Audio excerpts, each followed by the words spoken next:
I mean, I thought it was her school. I was hysterical. I mean, it was, I said that you don't expect for it to happen to you, but then you do, but then you also do, because it's so prescient. Like it's everywhere.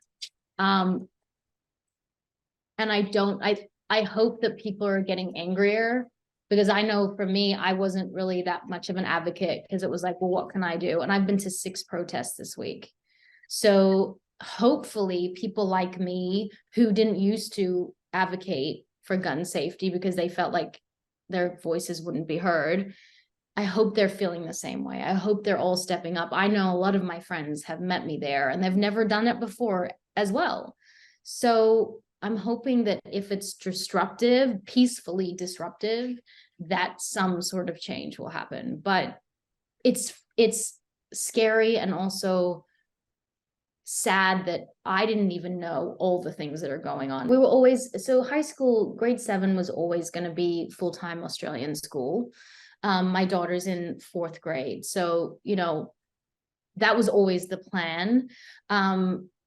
We're thinking that full-time school probably now happen in 5th grade. So probably 2 years earlier. We still have work here. There's what people don't understand. And they DM me sometimes like, just leave now. And I'm like, but there's a balance between providing and protecting, and you have to be able to find both. And I can protect my children better in Australia, and I can provide for them better in the US.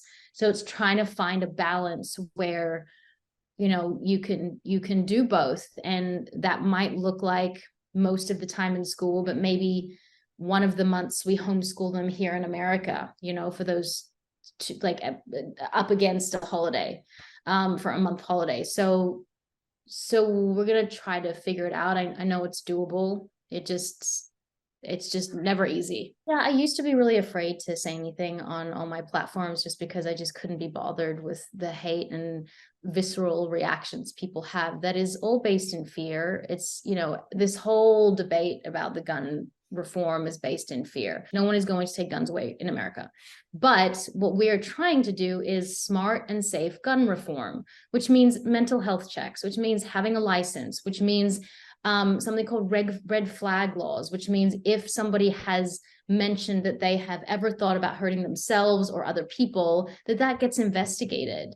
It means, not having something called a bump stock, which turns a semi-automatic rifle into an automatic rifle, which is that of a machine gun, which is legal in 38 states.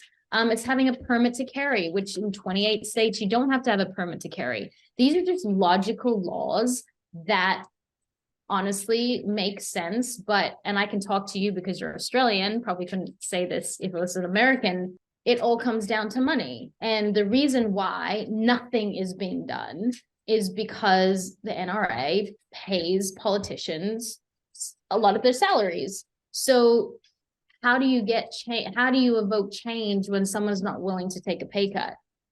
And that's why there's a stalemate. Once you're, they call it woke, but once you have awakened to what's actually going on, it's really hard to turn a blind eye, and it's really hard to just forget about it and be ignorant about it once you know.